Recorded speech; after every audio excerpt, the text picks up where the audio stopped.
ನಮಸ್ಕಾರ. ನೀವು ನೋಡ್ತಾ ಇದ್ದೀರಾ ಟಿವಿ ವಿಕ್ರಮ ವಿಶೇಷ ಕಾರ್ಯಕ್ರಮಕ್ಕೆ ಸ್ವಾಗತ. ನಾನು ಜೆಸಿಲ್ ಡಿಸೋಜ. ನೀವು ಇಲ್ಲಿ ತನಕ ಟಿವಿ ವಿಕ್ರಮವನ್ನು ಸಬ್ಸ್ಕ್ರೈಬ್ ಮಾಡದೇ ಇದ್ರೆ ತಕ್ಷಣ ಸಬ್ಸ್ಕ್ರೈಬ್ ಮಾಡಿ. ಯಾವ ಜನ್ಮದಲ್ಲಿ ಅದೇನ್ ಪಾಪ ಮಾಡಿದ್ದೇವೋ ನಮ್ಮ ದುರಂತ ನೋಡಿ. ಇಷ್ಟು ದಿನ ಕಾಂಗ್ರೆಸ್ನ ಹಿಂದೂ ಧರ್ಮ ವಿರೋಧಿತನವನ್ನ ನೋಡಿ ನೋಡಿ ಸಾಕಾಗಿತ್ತು. ಅದನ್ನೇ ತಗೊಳ್ಳೋಕೆ ಆಗಿರ್ಲಿಲ್ಲ. ಇದು ಇನ್ನೊಂದು ಕಾಂಗ್ರೆಸ್ ನಾಯಕರ ಮರಾಠಿ ಪ್ರೇಮ. ಬೆಳಗಾವಿಯಲ್ಲಿ ನಮ್ಮ ಕನ್ನಡದ ಕಂಡಕ್ಟರ್ ಮೇಲೆ ಹಲ್ಲೆ ಆಗಿದೆ. ಸುಖ ಸುಮ್ಮನೆ ಪಾಕ್ಸೋ ಕೇಸ್ ಹಾಕಿದ್ದಾರೆ. ನಮ್ಮ KSRTC ಬಸ್ಗೆ MES ಪುಂಡರು ಮಸಿ ಬಳೆದು ಕಳಿಸಿದ್ದಾರೆ. ಇಷ್ಟಾದ್ರೂ ನಮ್ಮ ಸಿದ್ದರಾಮಯ್ಯ ಅವರ ಸರ್ಕಾರ ಗಾಢ ನಿದ್ರೆಯಲ್ಲಿದೆ. ಬೆಳಗಾವಿ ತಮ್ಮದೇ ಅನ್ನೋ ಹಾಗೆ ಬಿಲ್ಡಪ್ ಕೊಡುವ ಲಕ್ಷ್ಮೀ ಹೆಬ್ಬಾಳ್ಕರ್ ಅವರು ತಲೆಮರೆಯಲ್ಲಿ ಮರಾಠಿಗರ ರಕ್ಷಣೆ ಮಾಡುವ ಕೆಲಸ ಮಾಡ್ತಾ ಇದ್ದಾರೆ. ಉದಯವಾಯಿತು ನಮ್ಮ ಚೆಲುವ ಕನ್ನಡ ನಾಡು. ಇದನ್ನ ಖಂಡಿಸೋಕೆ ಕನ್ನಡ ಪರ ಸಂಘಟನೆಯವರು ಬೆಳಗಾವಿಗೆ ಹೋದ್ರೆ ಯಾವ ಲೆವೆಲ್ಗೆ ಪೊಲೀಸರನ್ನ ಮುಂದಿಟ್ಟು ಅವರನ್ನ ಪ್ರತಿಭಟಿಸೋದಕ್ಕೆ ಬಿಡದೆ ತಡೆದ್ರು ನೋಡಿ.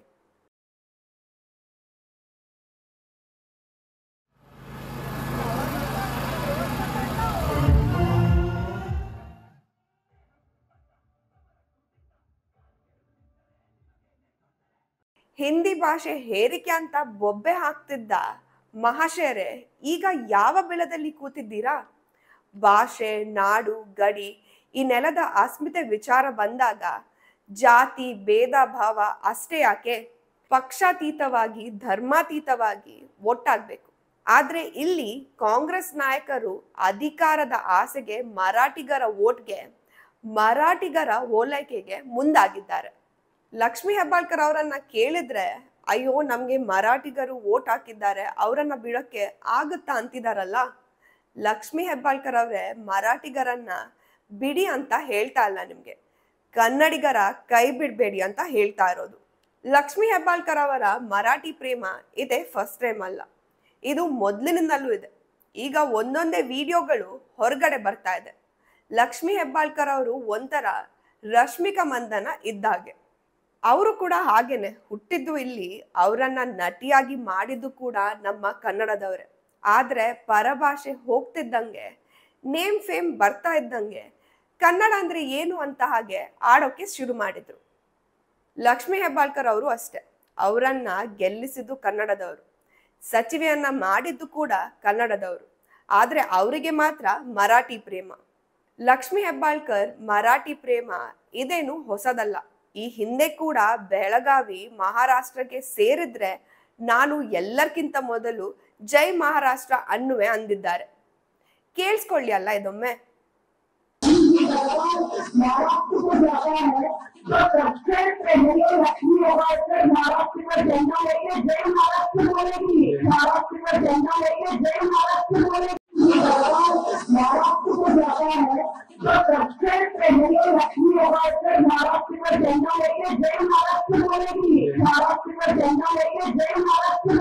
ಇದನ್ನ DK ಸಾಹೇಬ್ರಿಗೆ ಕೇಳಿದ್ರೆ ರಾಜಕೀಯ ಕಿಡಿಗೇಡಿಗಳು ಮಾಡಿದ್ದು ಅಂತ ಸಮರ್ಥನೆ ಬೇರೆ ಮಾಡ್ಕೊಳ್ತಾರೆ.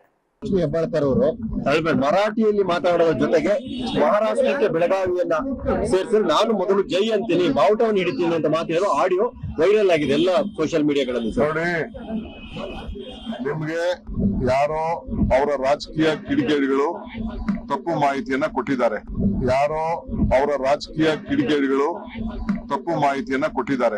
ಒಂದಿನಾದ್ರೂ ಲಕ್ಷ್ಮೀ ಹೆಬ್ಬಾಳ್ಕರ್ ಅವರು ಕನ್ನಡದ ಬಗ್ಗೆ ಈ ರೀತಿ ಕೆಚ್ಚದೆಯಿಂದ ಭಾಷಣ ಮಾಡಿದ್ದು ದೇವ್ರಾಣೆ ನಾನಂತೂ ಕೇಳಲಿಲ್ಲ. ನೀವೇನಾದ್ರೂ ಕೇಳಿದ್ರೆ ಸ್ವಲ್ಪ ಕಳಿಸಿ. ಅದೇ ಲಕ್ಷ್ಮೀ ಹೆಬ್ಬಾಳ್ಕರ್ ಅವರ ಮರಾಠಿ ಪ್ರೇಮಕ್ಕೆ ರಾಶಿ ರಾಶಿ ಸಾಕ್ಷಿಗಳು ಸಿಗ್ತಾ ಇವೆ. ಇತ್ತೀಚೆಗೆ ಇನ್ನೊಂದು ಆಡಿಯೋ ಕೂಡ ವೈರಲ್ ಆಗಿತ್ತು. ಸಚಿವೆ ಲಕ್ಷ್ಮೀ ಹೆಬ್ಬಾಳ್ಕರ್ ಅವರೊಂದಿಗೆ ಕನ್ನಡದ ಮತ್ತು ಬೆಂಗಳೂರಿನ ಸಂತೋಷ್ ಗೌಡ ಅವರು ಮಾತನಾಡಿದ ಆಡಿಯೋ, ಅದನ್ನ ಕೇಳಿ. ಹಲೋ ಹಲೋ ಹಾ ಮೇಡಮ್ ನಮಸ್ಕಾರ. ನಮಸ್ತೆ. ಲಕ್ಷ್ಮೀ ಹೆಬ್ಬಾಳ್ಕರ್ ಅವರ? ಹೌದು. ನಾವೇನಿಲ್ಲ, ಇಲ್ಲಿ ಬೆಂಗಳೂರಿಂದ ಸಂತೋಷ್ ಗೌಡ ಅಂತ ಮಾತಾಡ್ತೀನಿ. ಯಾರು? ಸಂತೋಷ್ ಗೌಡ ಅಂತ. ಹೇಳಿ.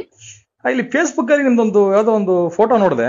ನಿಮ್ ಪೇಜ್, ನಿಮ್ಮ ಬೆಳಗಾವಿ ಪೇಜ್ ಇದೆಯಲ್ಲ, ಅಲ್ಲ ನಿಮ್ಮ ಲಕ್ಷ್ಮೀ ಹೆಬ್ಬಾಳ್ಕರ್ ಅಂತ ಒಂದು ಪೇಜ್ ಇದೆಯಲ್ಲ ಫೇಸ್ಬುಕ್ ಅಲ್ಲಿ. ಹೌದು.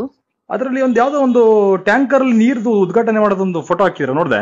ಹೌದು ಬ್ರದರ್, ಅದು ಒಂದ್ ಸ್ವಲ್ಪ ನನ್ PA ಅದನ್ನ ತಪ್ಪು ಮಾಡಿದ್ದಾರೆ, ಈಗ ಸರಿ ಮಾಡಕ್ ಹೇಳಿದೀನಿ. ಮೇಡಮ್ ದಯಮಾಡಿ ಒಂದು ವಿಚಾರ ಬಿಡ್ತೀನಿ ಕೇಳ್ಬಿಡಿ. ಬೆಳಗಾವಿ ರಾಜಕಾರಣಿಗಳು ಅಂದ್ರೆ ಈಗ ನಾವು ಯಾರ್ದೇ ವಿರೋಧಿಗಳಲ್ಲ. ನಾನೇನ್ ಯಾವ್ದೇ ಸಂಘಟನೆ ಕಟ್ಕೊಂಡಿಲ್ಲ, ಏನಿಲ್ಲ. ನಾನು ಸಾಮಾನ್ಯ ಕನ್ನಡಿಗನಾಗಿ ನಾನು ಅದು ನೋಡದೆ ಫೋನ್ ಮಾಡಿದೆ. ಈಗ ಕರ್ನಾಟಕದಲ್ಲಿ ಇದ್ಮೇಲೆ ನಾವು ಕನ್ನಡ ಭಾಷೆ ಹಾಕೋಬೇಕಾ ಅಥವಾ ಇನ್ನೊಂದು ಹಾಕೋಬೇಕಾ? ಖಂಡಿತವಾಗ್ಲೂ ಕನ್ನಡ. ಈಗ ತಮಿಳ್ನಾಡಿಗೆ ನಮ್ಮೂರು ರಾಜಕಾರಣಿಗಳು ಸುಮಾರು ಜನ ಹೋಗಿದ್ದಾರೆ. ಅಲ್ಲಿ ಹೋಗಿ ಕನ್ನಡ ಪ್ರೇಮ ಮರಿತಾರ, ತಮಿಳು ಇದು ಮಾಡ್ತಾರ? ಅಲ್ಲಿ ಅದರಂತೆ ಅವ್ರಿಗೆ ಬಿಟ್ಟಿರೋ ಇದೆಲ್ಲ. ನೀವು ಕರ್ನಾಟಕದಲ್ಲಿ ನೀವ್ ಹೇಳೋದ್ನ ನಾನ್ ಕೇಳದ್ನಲ್ಲ ಇಲ್ಲಿವರೆಗೆ, ಹೇಳಿ. ಫಸ್ಟಿಗೆನೆ ಹೇಳ್ದೆ, ನನ್ನ ನಜರ್ಗೆ ಬರ್ದೆ ಅದಾಗಿದೆ. ಆಲ್ರೆಡಿ ನಾನು ಅದನ್ನ ತೆಗೆದು ಬೇರೆ ನೀನು ಸ್ಪೆಷಲ್ ಆಗಿ ಬೇರೆದ್ ಮಾಡಿ ಇವತ್ ಸಾಯಂಕಾಲ ಒಳಗಡೆ ಸ್ಟಿಕ್ ಮಾಡಿ ನನ್ಗೆ ವಾಟ್ಸ್ಆಪ್ ಮಾಡಪ್ಪ ಅಂತ ಈಗಾಗ್ಲೇ ನನ್ PA ಅಲ್ಲ. ಅದು ಒಂದೇ ಅಲ್ಲ ಮೇಡಮ್, ಸುಮಾರು ನೋಡಿದೀವಿ. ನೀವು ಮಾಡೋಂಥದ್ದು ಎಷ್ಟೊಂದು ನೋಡಿದೀವಿ ಹೇಳ್ರಿ ನಾವು. ಬರೀ ಕನ್ನಡನೇ ಇರೋದಿಲ್ಲ ಅಲ್ಲಿ. ಎರಡು ಹಾಕ್ಬೇಕಾಗತ್ತೆ ಬ್ರದರ್. ಎರಡು ಎಂದಕ್ಕೆ ಹಾಕ್ಬೇಕು? ಮಹಾರಾಷ್ಟ್ರದಲ್ಲಿ ಹಂಗಾರೆ ಕನ್ನಡ ಹಾಕ್ತಿದಾರಾ? ಅದ್ ಹಂಗಿರೋದಿಲ್ಲ, ಅವ್ರಿಗೆ ಭಾಷೆ ಬರೋದಿಲ್ಲ, ನಾವು ಅವ್ರನ್ನ ಪ್ರತಿನಿಧಿಸ್ತೀವಲ್ಲ ಮೇಡಮ್. ಪ್ರತಿನಿಧಿಸಿದ್ರು ಕೂಡ ನಾವು ಯಾವ ಜಾಗದಲ್ಲಿ ಅನ್ನ ತಿಂತೀವಿ ಆ ಭಾಷೆನೇ ಇದ್ ಮಾಡ್ಬೇಕೆ ಹೊರತು ಬೇರೆ ರೀತಿ ಕುತಂತ್ರ ಮಾಡಬಾರ್ದು. ಆಯ್ತು, ಓಕೆ, ಆಯ್ತು, ಆಯ್ತು. ಅಲ್ಲ, ನೀವು ಕೋಟ್ಯಾಂತರ ರೂಪಾಯಿ ದುಡ್ಡು ಮಾಡ್ತಿರೋದು ಕನ್ನಡಿಗರ ಹಣ. ಅದು ಆಯ್ತಪ್ಪ, ಇಲ್ಲ ಅಂತ ಹೇಳ್ತೀನಿ, ಕನ್ನಡಿಗರ ತೆರಿಗೆ ಹಣ. ಅದನ್ನ ಅರ್ಥ ಮಾಡ್ಕೊಳ್ಳಿ. ಕುತಂತ್ರ ಮಾಡ್ಕೊಂಡು ಹೋದ್ರೆ ನೆಮ್ಮದಿ ಇರುತ್ತಾ ಅಲ್ಲಿ ಬೆಳಗಾವಿಲಿ? ಇಲ್ಲ ಅಂತ ಹೇಳದ್ನ. ಆಯ್ತು, ಅಲ್ಲಿ ನೋಡಿದ್ರೆ ಅವ್ರು ಯಾರೋ ಇವರು ಶಿವಸೇನೆ ಯಾರೋ ಮುಖಂಡ ಒಬ್ಬ ಹೇಳ್ತಾನೆ ಕನ್ನಡ ಶಾಲೆ ಯಾರು ಹಾಕೊಂಡಿರ್ತಾರೆ. ಇದು ವರ್ಷಗಳ ಹಿಂದಿನ ಆಡಿಯೋ ಅಂತಾರೆ, ಬಟ್ ಆಡಿಯೋ ಸುಳ್ಳಲ್ಲ, ನಿಜವೇ ಅಲ್ವಾ? ಲಕ್ಷ್ಮಿ ಹೆಬ್ಬಾಳ್ಕರ್ ಯಾಕೋ ರಶ್ಮಿಕಾ ಮಂದನ್ ಅವರ ಹಾದಿ ಹಿಡಿತಾ ಇದ್ದಾರೆ. ಇಷ್ಟೆಲ್ಲ ಮರಾಠಿ ಪ್ರೀತಿ ತೋರಿಸೋರು ಬಾರ್ಡರ್ ದಾಟಿ ಮಹಾರಾಷ್ಟ್ರಕ್ಕೆ ಹೋಗಿ ಬಿಡ್ಬೋದಲ್ವಾ? ಹೆಂಗೂ ಅಲ್ಲಿ ಕಾಂಗ್ರೆಸ್ ಪಕ್ಷ ಬಹಳ ವೀಕ್ ಆಗಿದೆ. ಹೋದ್ರೆ ನೆಕ್ಸ್ಟ್ CM ಕ್ಯಾಂಡಿಡೇಟ್ ಕೂಡ ಆಗಬಹುದು. ಅವಾಗ ನಿಮಿಗೂ ತೊಂದರೆ ಇರೋದಿಲ್ಲ, ಕನ್ನಡಿಗರಿಗೂ ಸಮಸ್ಯೆ ಇರೋದಿಲ್ಲ. ರೂಪೇಶ್ ರಾಜಣ್ಣ ಅಂತಹ ಕನ್ನಡ ಓಲಾಟಗಾರರೇ ಖಂಡಿಸ್ರಪ್ಪ ಇವರನ್ನ. ಹಿಂದಿ ಹೇರಿಕೆ ಅಂತ ಬರೆಯೋರು ಸಚಿವೆಯ ಮರಾಠಿ ಪ್ರೇಮದ ಬಗ್ಗೆ ಸ್ವಲ್ಪ ತಿಳಿಸಿ. ಸತೀಶ್ ಜಾರಕಿಹೊಳಿ ಅವರೇ, ಕರ್ನಾಟಕದ CM ಆಗ್ಬೇಕು ಅಂತ ಆಸೆ ಇಟ್ಕೊಂಡಿರುವ ನೀವು, ನಿಮಿಗೂ ಮರಾಠಿ ಒಲವು ಕಟ್ಟಿ ಹಾಕಿ ಬಿಡ್ತಾ ಸ್ವಾಮಿ? ಇದು ಬಿಡಿ, ಪಾಪ ನಮ್ಮ ಕನ್ನಡ ಹೋರಾಟಗಾರರ ಕತೆ ನೋಡಿ. ಬೆಳಗಾವಿಗೆ ಹೋಗಿ ಹೋಟೆಲ್ನಲ್ಲಿ ಕನ್ನಡ ಮಾತಾಡಿದ್ದಕ್ಕೆ ಹಲ್ಲೆ ಮಾಡಿದ್ದಾರೆ. ಒಂದು ನೆನ್ಪಿರ್ಲಿ, ಬೆಳಗಾವಿ ಯಾವತ್ತಿಗೂ ಕರ್ನಾಟಕದ ಅವಿಭಾಜ್ಯ ಅಂಗ. ಪ್ರತಿ ಕನ್ನಡಿಗನು ಬೆಳಗಾವಿ ಕನ್ನಡಿಗರ ಜೊತೆ ಇದ್ದೇವೆ. ನಿಮ್ಮ ಈ ಮರಾಠಿ ಪ್ರೇಮ ನಿಲ್ಲದೇ ಇದ್ರೆ ಮುಂದೆ ಮಹಾರಾಷ್ಟ್ರಕ್ಕೆ ಓಡಿಸಬೇಕಾಗುತ್ತೆ, ಹುಷಾರ್. ಟಿವಿ ವಿಕ್ರಮ, ದೇಶ ನಿಮ್ಮ ಕೈಯಲ್ಲಿ. ಈ ಕಾರ್ಯಕ್ರಮ ನಿಮಗೆ ಇಷ್ಟ ಆಗಿದ್ದಲ್ಲಿ ಲೈಕ್, ಶೇರ್ ಹಾಗೂ ಕಮೆಂಟ್ ಮಾಡಿ. ಟಿವಿ ವಿಕ್ರಮದ ಕಾರ್ಯಕ್ರಮಗಳನ್ನು ನಿರಂತರವಾಗಿ ವೀಕ್ಷಿಸಲು ಸಬ್ಸ್ಕ್ರೈಬ್ ಮಾಡಿ, ಬೆಲ್ ಐಕನ್ ಒತ್ತಿ.